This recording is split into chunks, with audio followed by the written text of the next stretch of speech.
नमस्कार दोस्तों, कैसे हो आप सभी। एक बार फिर से आप सभी का स्वागत है नए यूट्यूब चैनल रीजनिंग विद आलोक में अंदर। और उम्मीद है आप बेहतर होंगे और आपकी तैयारी भी बेहतर चल रही होगी।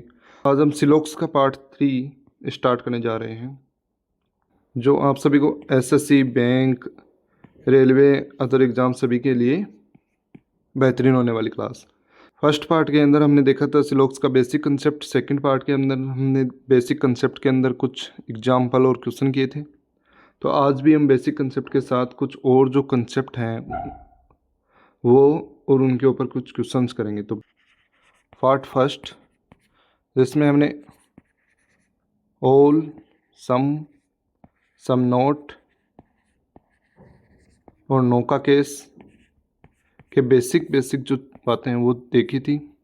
और पार्ट सेकंड के अंदर हमने इनके कुछ क्वेश्चंस किए थे और एग्जाम्पल के साथ बेहतर तरीके से मैंने आपको समझाया था। आज भी कुछ बेसिक कंसेप्ट जो सिलोक्स के अंदर हर एग्ज़ाम के अंदर उसमें से क्वेश्चन आते ही आते हैं, निश्चित आते हैं। और बैंकिंग एग्ज़ाम के अंदर इन कंसेप्ट से और भी ज़्यादा क्वेश्चन रहते हैं। जैसे पॉसिबल केस हो गया,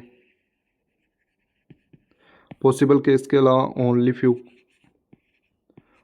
फ्यू का केस, उसके बाद ओनली का केस, और सबसे ज़्यादा पूछे जाने वाला आइदर और नाइदर और। तो इनके कुछ क्वेश्चंस और एग्जाम्पल देखते हैं।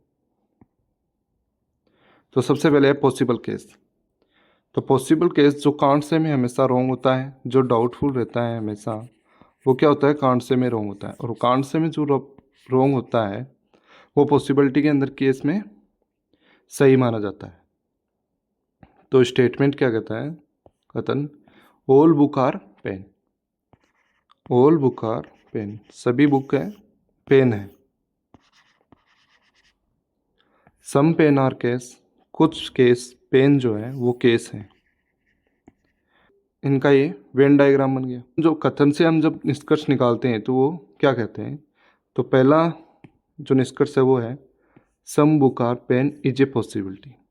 सम book are pen is a possibility. तो मैंने फर्स्ट पार्ट के अंदर लास्ट क्लास में आपको बताया था कि ये जो बुक का पार्ट है वो क्या है, पेन का ही पार्ट है। जो बुक है वो पेन का ही पार्ट है, पूरा बुक जो है वो पेन के अंदर है। तो some book are pen is a possibility. तो ये पॉसिबिलिटी के अंदर कैसे सही होगा, ये तो वैसे ही निश्चित रूप से सही है। जब भी निश्चित रूप से सही होता है तो वो पॉसिबिलिटी के अंदर सही नहीं माना जाता। तो ये तो निश्चित रूप से सही है, तो पॉसिबिलिटी लग गई, तो ये तो निश्चित ही सही है, तो ये क्या होगा, रॉन्ग हो जाएगा। No pen are case is a possibility. No pen are case, कि पेन का कोई भी हिस्सा केस नहीं है। क्यों नहीं है, ये तो पहले से ही पेन जो है थोड़ा बहुत कुछ हिस्सा, सम पेन आर केस, थोड़ा बहुत पेन का हिस्सा केस है। तो no pen are case is a possibility कैसे हो जाएगी, तो ये बात भी क्या है, निश्चित रूप से गलत है। Some book are case is a possibility, कुछ बुक का पार्ट केस है, ये एक संभावना। तो ये दोनों क्या हैं, ये दोनों अननोन है। इनके बारे में स्टेटमेंट के अंदर कोई भी रिलेशन हमें नहीं दिया गया। और जब भी हम अननोन के बारे में बात करते हैं, जब भी हम अननोन के बारे में बात करते हैं तो वो पॉसिबिलिटी के अंदर क्या होता है, सही होता है। वैसे ये इतना सा क्या है, कांट से में रोंग है, तो कांट से में रोंग होता है तो पॉसिबिलिटी के अंदर क्या आता है, वो सही होता है। तो उम्मीद है पॉसिबल केस के अंदर आज के बाद आपको कभी भी कोई भी दिक्कत नहीं होगी, समझ में आया होगा। चैनल को लाइक और सब्सक्राइब जरूर करें।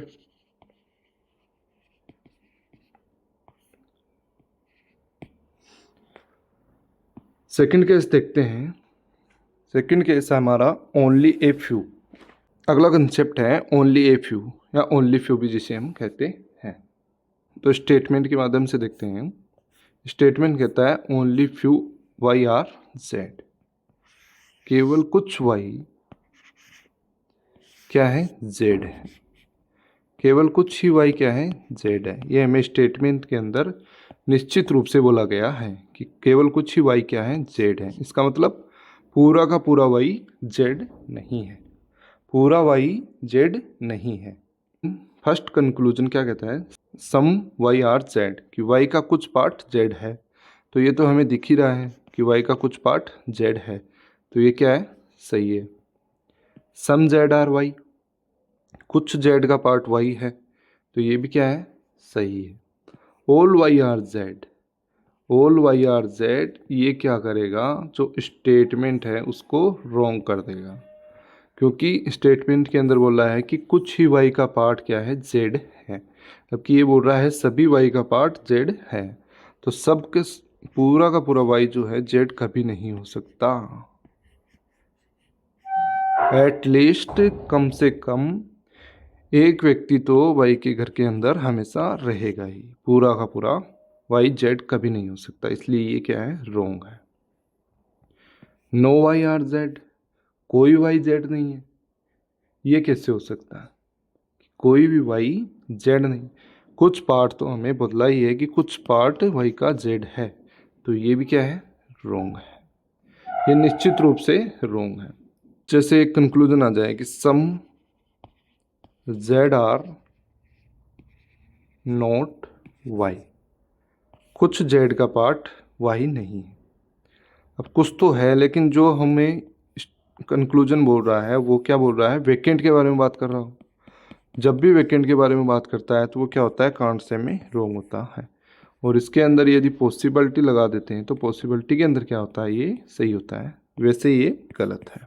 जैसे ये बोल रहे हैं कि ऑल जेड आर वाई, क्या पूरा का पूरा जेड वाई है, तो ये बात तो स्टेटमेंट के अंदर तो नहीं दी गई, तो इसलिए क्या है, कांट से में रॉन्ग है कि पूरा का पूरा जेड वाई है।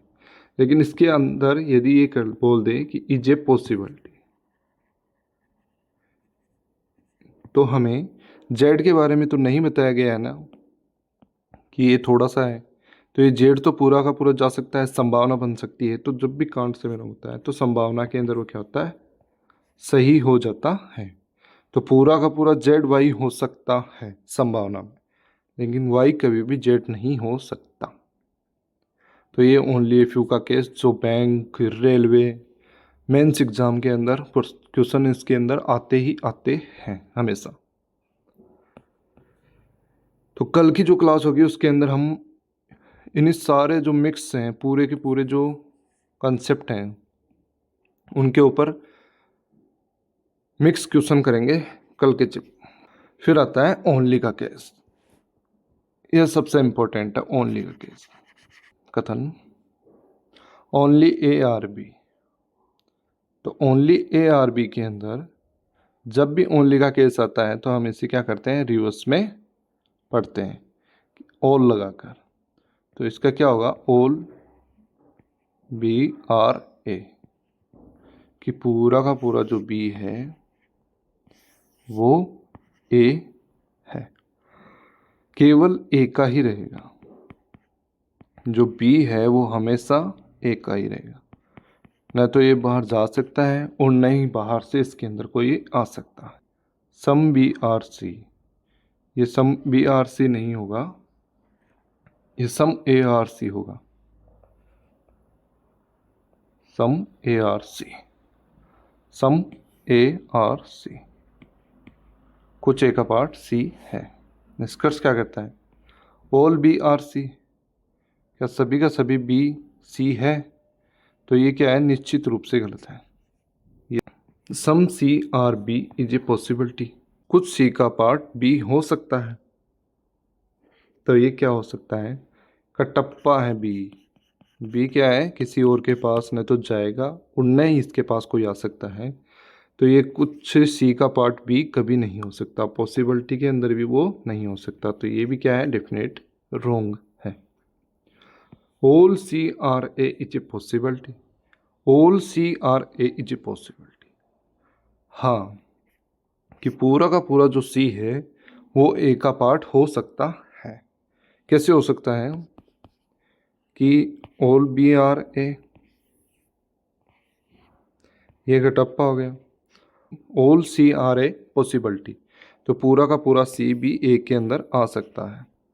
तो अब भी इन दोनों के बीच क्या है, कोई रिलेशन नहीं है, तो ये पॉसिबल केस के अंदर हो सकता है। तो ये क्या है, सही है। तो ओनली के केस के अंदर हमेशा याद रखना, जो सेकंड एलिमेंट होता है वो फर्स्ट एलिमेंट के प्रति हमेशा उसी के साथ रहता है, न तो कहीं जा सकता है और न उसके पास कोई आ सकता है। अब आता है सबसे इम्पोर्टेंट केस, जो आइदर और का केस होता है। इसके अंदर हमें 3 बातें हमेशा याद रखनी रहती हैं कि फर्स्ट है, both the element of two given conclusion must be same. यानी कि जो कंक्लूजन के अंदर जो भी एलिमेंट हमें दिए गए हैं, दोनों एलिमेंट, बोथ एलिमेंट, वो क्या होने चाहिए, मस्ट बी सेम होने चाहिए। जे अक्स है, जेड है, तो ये भी अक्स और जेड ही होना चाहिए। और both conclusion are wrong, wrong नहीं बोलेंगे, इसको बोलेंगे हम कांट से में रॉन्ग, कांट से में, कांट से रॉन्ग। और कॉम्प्लीमेंट्री पेयर होने चाहिए। कॉम्प्लीमेंट्री पेयर का मतलब ऑल का सम नोट के साथ होना चाहिए और सम का नो के साथ हमेशा कॉम्प्लीमेंट्री पेयर होनी चाहिए। यानी कि एलिमेंट के अंदर जब रिलेशन दिखाते हैं तो ये दोनों, जब भी एलिमेंट के अंदर रिलेशन दिखाते हैं तो ये कॉम्प्लीमेंट्री पेयर ऑल का सम नोट के साथ होना चाहिए और सम का नो के साथ होना चाहिए, हमेशा कॉम्प्लीमेंट्री पेयर। तो आइदर और के केस के अंदर ये 3 जो बेसिक चीज़ें हैं वो हमेशा याद रखनी रहती हैं। स्टेटमेंट क्या कहता है कि सम एक्स आर वाई, कुछ एक्स वाई है। सम वाई आर जेड, कुछ वाई जेड है। अब कंक्लूजन क्या कहता है, सम X are Z, some X are Z, unknown की बात हो रही है तो अननोन की बात में कांट से में रहूँ। नो एक्स आर जेड, कोई एक्स जेड नहीं है, अननोन की बात हो रही है तो अननोन के अंदर ये क्या है, कांट से में रहूँ। अब दोनों बोथ जो एलिमेंट है वो क्या है, दोनों में सेम है। उसके अंदर कॉम्प्लीमेंट्री पेयर भी किसका है, सम और नो का है। सम का कॉम्प्लीमेंट्री पेयर नो के साथ बनता है तो सम और नो है। तो ये 2 बात सही हो गई। और बोथ कंक्लूजन, दोनों जो कंक्लूजन है वो क्या है, कांट से में रोंग है, संभावना में रोंग है। तो इसका क्या बनेगा, आइदर और। तो ये दोनों आपस में क्या होंगे, आइदर। फर्स्ट और सेकंड दोनों आइदर और है। अब ये आइदर और क्यों है, हमेशा आइदर और के केस के अंदर क्यों होता है, दोनों कांट से में रोंग होते हैं।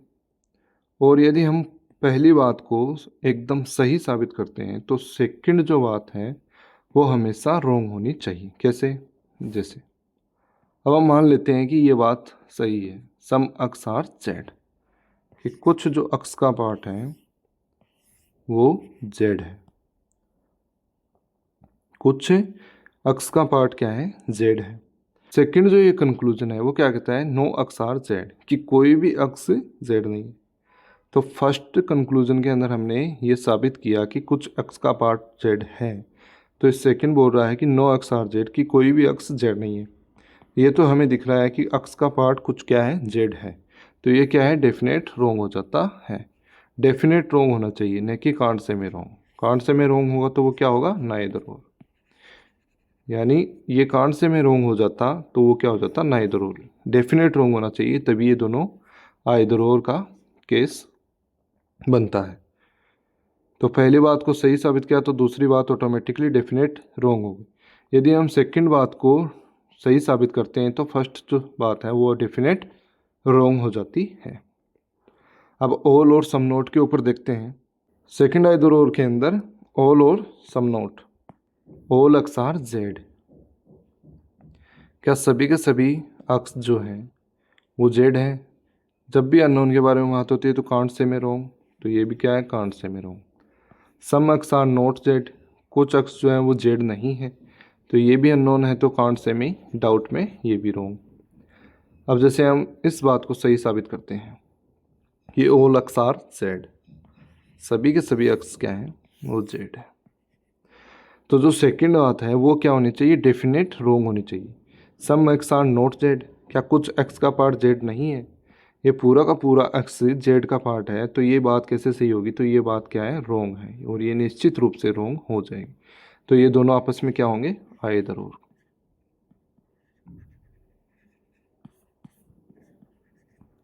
ये दोनों आपस में क्या होंगे, आइदर और। तो ये रिवर्स एलिमेंट ये क्या होता है आइदर और के अंदर, रिवर्स एलिमेंट के अंदर जैसे हमें ये दिया था कि सम X R Y, some Y are Z, statement के अंदर कंक्लूजन के अंदर ये दे दे कि सम एक्स आर वाई और नो वाई आर एक्स, यानी जो एलिमेंट है फर्स्ट एलिमेंट लास्ट में चला जाए और जो लास्ट एलिमेंट है वो फर्स्ट में आ जाए, तो रिवर्स एलिमेंट करते हैं दोनों के अंदर किसी में भी, तो सम और नो के केस के अंदर वो क्या होता है आइदर और बनता है।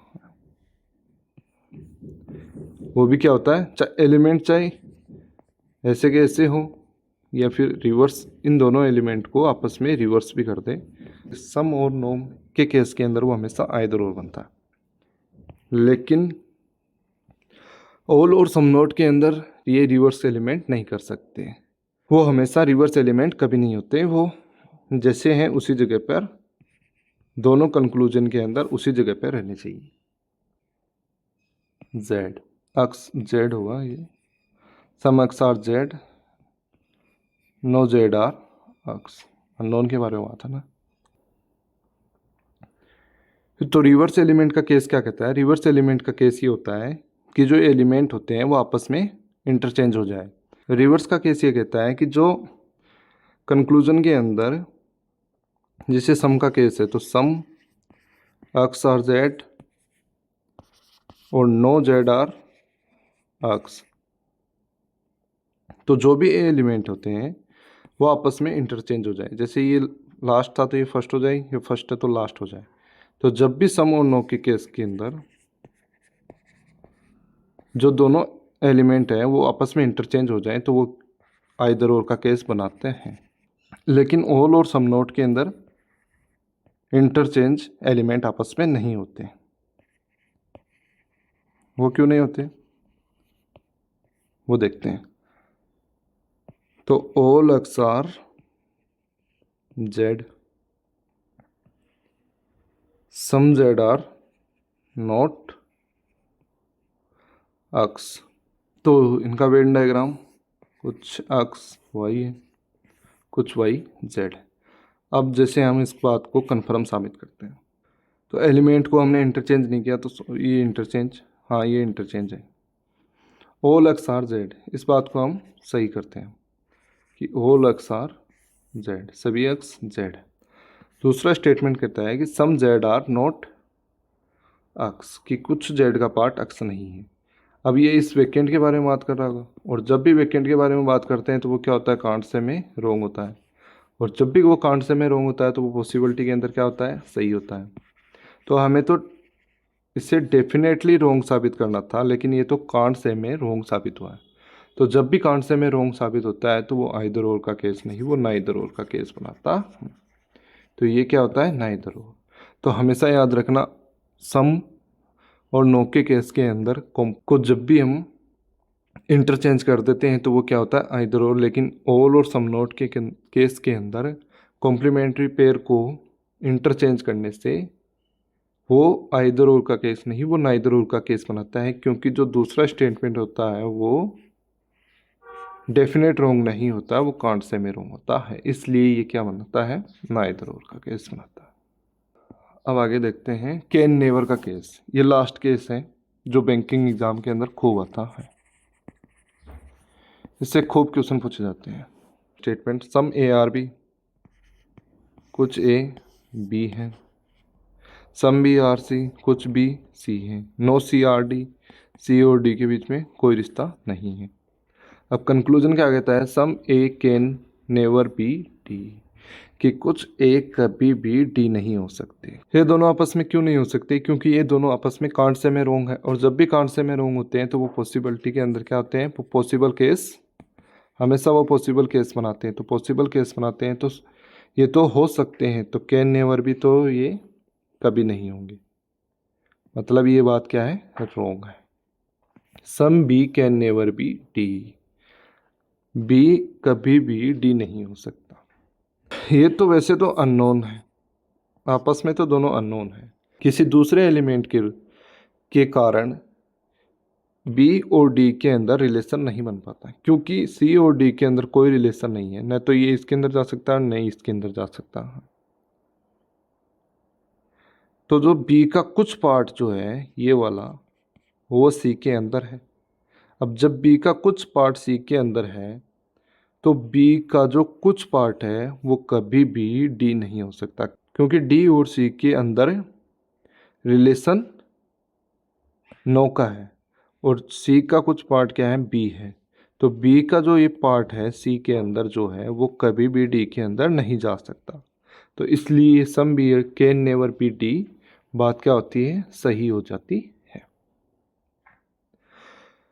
तो ये सिलॉक्स का जो बेसिक कंसेप्ट है ऑलमोस्ट सभी एग्जाम्स के अंदर इसके लगभग भी 4 से 5 क्वेश्चन हमेशा पूछे जाते हैं, वो होता है कंप्लीट। इसको पढ़ने के बाद आपके कोई भी क्वेश्चन रॉन्ग नहीं होगा। तो चैनल को लाइक और सब्सक्राइब ज़रूर करें, और कल हम देखते हैं इसके ऊपर मिक्स क्वेश्चन। Thank you.